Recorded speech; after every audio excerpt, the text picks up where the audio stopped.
दाग गुलामी को धोया है जान लुटाकर, दाग गुलामी का धोया है जान लुटाकर, दीप जला है कितनी दीप बुझाकर।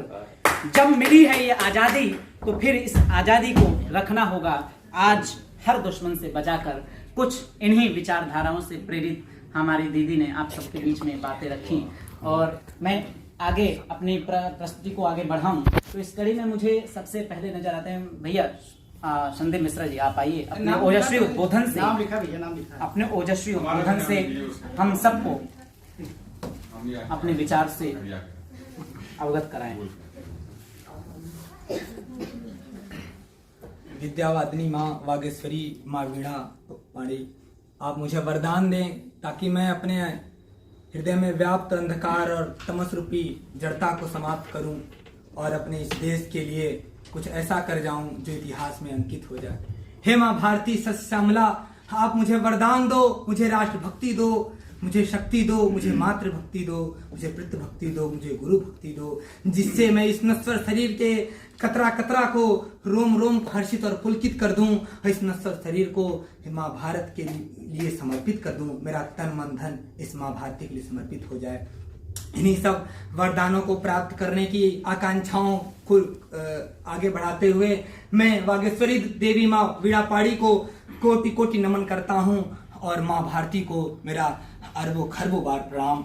और मेरे समक्ष उपस्थित हिंदुस्तान आर्यावर्त और सोने की चिड़िया के नाम से जाने जाने वाला ये महान भारतवर्ष के ये युवा साथी मेरे भैया बहन, आप सभी को 26 जनवरी यानी गणतंत्र दिवस और आज गणतंत्र दिवस के शुभ अवसर पे ऐसी तिथि आई ये बसंत पंचमी, इसकी हार्दिक शुभकामनाएं और अभिनंदन। मित्रों, हम 26 जनवरी आज गणतंत्र दिवस के शुभ अवसर पर यहाँ पर उपस्थित हुए हैं। हमें मालूम है, ये बताने की आवश्यकता नहीं और आगे भी हमारे भैया ने बता दिया, हमें बताया कि हमें आज़ादी कैसे मिली और आज इस तिथि को हम क्यों याद कर रहे हैं। हमें ये सब पता है, ये सब बच्चों को ये बताने की बात नहीं है कि इस आज़ादी को, इस गणतंत्र को बनाने के लिए, इसको प्राप्त करने के लिए 26 जनवरी सन 1950 में विश्व के इतिहास में एक पन्ना दर्ज हुआ, एक लेख लिखा गया, एक महान भारत देश, एक महान गणतंत्र का ये नाम दर्ज हुआ। मित्रों, इस भारत देश को स्वतंत्र कराने और इस गणतंत्र को इस खुली हवा में सांस लेने के लिए किसी के माँ का ममता लुटा तो किसी बहन के मांग का सिंदूर लुटा, किसी भाई का प्रेम तो किसी बहन की हाथ का राखी लुटी, किसी बहन की ममता लुटी। मेरे प्यारे भाइयों बहनों, इसको प्राप्त करने के लिए हमारे पूर्वजों ने कितना बलिदान दिया और उनकी आकांक्षा क्या थी हम लोगों से। एक भारत श्रेष्ठ भारत, एक राष्ट्र, ऐसा राष्ट्र हो, अखंड राष्ट्र हो जिसके आज़ादी की गाथा आने वाली पीढ़ी जन्मों जन्मांतर तक न भूल पाए। ऐसी उनकी आकांक्षा, वो आकांक्षा को हम सब क्या बना रहे हैं। अरे मेरे प्यारे भाइयों बहनों, 15 अगस्त और 26 जनवरी के दिन हम खूब ध्वजारोहण करते हैं, हम खूब गीत और गाना से हर्षोल्लास से मनाते हैं। लेकिन मेरे मित्रों, जब 2 दिन बाद सड़क पे चलता हूँ तो ये तिरंगा जिसके लिए हमारे वीरों ने, हमारे वीर सपूतों ने अपना गला कटाना स्वीकार किया, लेकिन तिरंगा को झुकना स्वीकार नहीं किया। ये तिरंगा माटी में गिरा मिलता है और अपनी व्यथा बताता है कि 2 दिन पहले मैं हाथ में मस्तक में लहरा रहा था और 2 दिन के बाद मैं जमीन में पड़ा हूँ। ये तिरंगा बताता है। तो हमें उस समय अपने कर्तव्य का बोध होना चाहिए।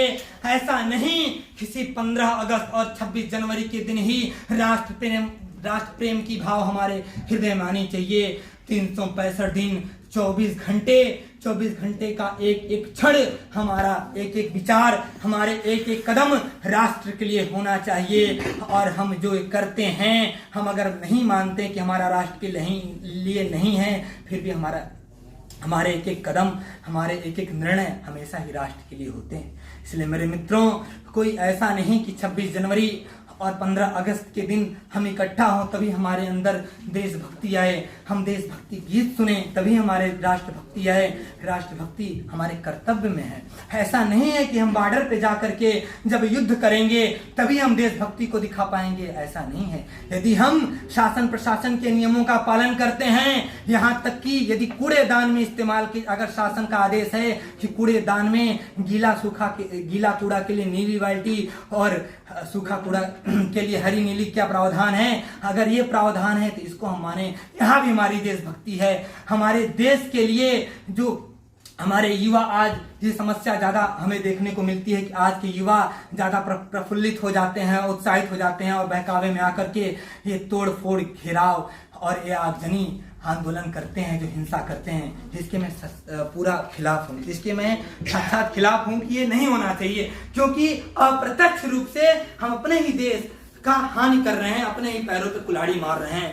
आज वर्तमान समय में अगर हम इन स्थितियों को, परिस्थितियों को देखते हैं और विश्व और भारत को देखते हैं तो मेरे मित्रों, हम वर्तमान समय में वो भारत नहीं रहा कि जो भारत गुलामी की बेड़ियों में जकड़ा हुआ था। वो भारत आज ज्ञान विज्ञान, आप किसी भी क्षेत्र में चले जाइए, भारत अपना परचम लहरा रहा है और निरंतर भारत विश्व गुरु बनने की ओर से निरंतर बढ़ ही रहा है। इसलिए हमारा एक निशाना, एक उद्देश्य, विश्व गुरु हो भारत देश, ये होना चाहिए।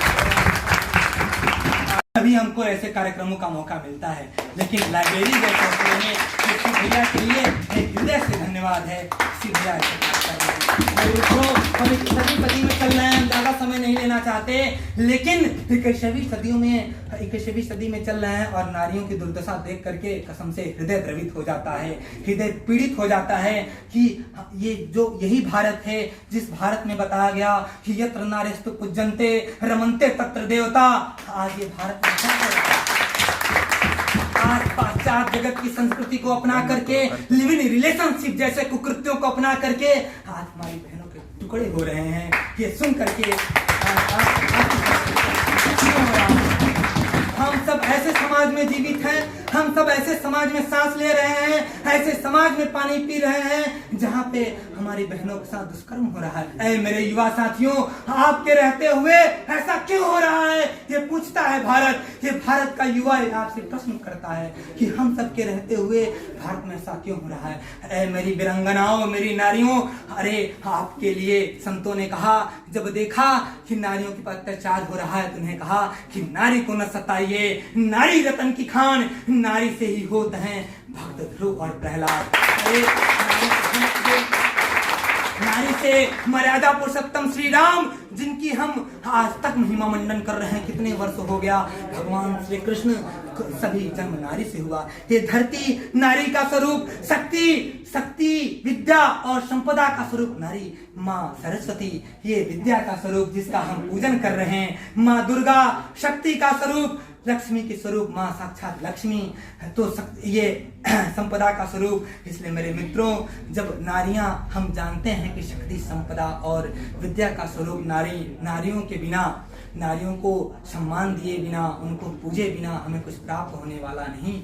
तब ये सब जानते हुए भी, और कोई आज नहीं, अनादिकाल से भारत की संस्कृति में ये चीज दर्ज है कि नारियों को सर्वश्रेष्ठ स्थान मिलना चाहिए। लेकिन इसके बावजूद हमारे भारत देश में नारियों के ऊपर अत्याचार क्यों हो रहा है? क्या इसमें नारियों का भी दोष है? अरे मेरे प्यारे भाइयों बहनों, इसमें दोष सिर्फ इस चीज का है कि हम अपने आप को पहचान नहीं पा रहे हैं। स्वामी विवेकानंद ने कहा था कि तुम स्वयं को पहचानो, तुम एक शरीर नहीं हो, तुम एक अनंत ऊर्जा हो, तुम अनंत ऊर्जा हो, तुम्हारे अंदर ब्रह्मांड की सारी ऊर्जाएं समाहित हैं। अरे मेरे मित्रों, जब हमारे अंदर ब्रह्मांड की सारी ऊर्जाएं समाहित हैं, फिर हम स्वतः को क्यों नहीं पहचान पा रहे हैं? क्या हमारे नारियों की दोष है? अरे जब दोष हो जाता है, दोष तब नारियों का दिखता है जब माताओं और बहनों के मुख से ये सुनते हैं कि I am able to take on decision. अरे जब ये सुनते हैं माता पिता से, ये कहती हैं कि मैं स्वयं समझदार हूँ, अरे मैं अपना निर्णय लेने में स्वयं समझदार हूँ, मैं अपना निर्णय ले लेती हूँ, तब दिल्ली जैसे केस आ जाते हैं और 36 टुकड़े हो जाते हैं। मेरे प्यारे भाई, मैं ये नहीं कह रहा हूँ कि सिर्फ ये दिल्ली का मामला है, ये आज नहीं, ये कब से होता जा रहा, तेजाब फेंका जाता रहा। राजस्थान भी कई ऐसी घटनाएं हैं। मेरे प्यारे भाइयों बहनों, 26 जनवरी और 15 अगस्त में हम अपनी प्रशंसा में प्रफुल्लित हो जाएं और इसी में मदमस्त हो जाएं, ये जरूरी नहीं। अरे हमारी संस्कृति ये हमें सिखाती है कि हमें समय समय पर स्वयं का चिंतन करना चाहिए और समय समय पर स्वयं की कमियों को देखना चाहिए, उसे सुधारने का प्रयास करना चाहिए। और कार्यक्रम को गति प्रदान करने के पूर्व ही श्री भैया ने कहा था एक चीज, वो मुझे लगी। उन्होंने कहा था कि आप सब ये मत सोचो कि हम सिखाएंगे, अगर ये सोचोगे कि हम सिखाने का काम करेंगे तो ठहरे पानी में कीड़े पड़ जाते हैं, लेकिन चलते हुए अविरल धारा में कीड़े नहीं पड़ते।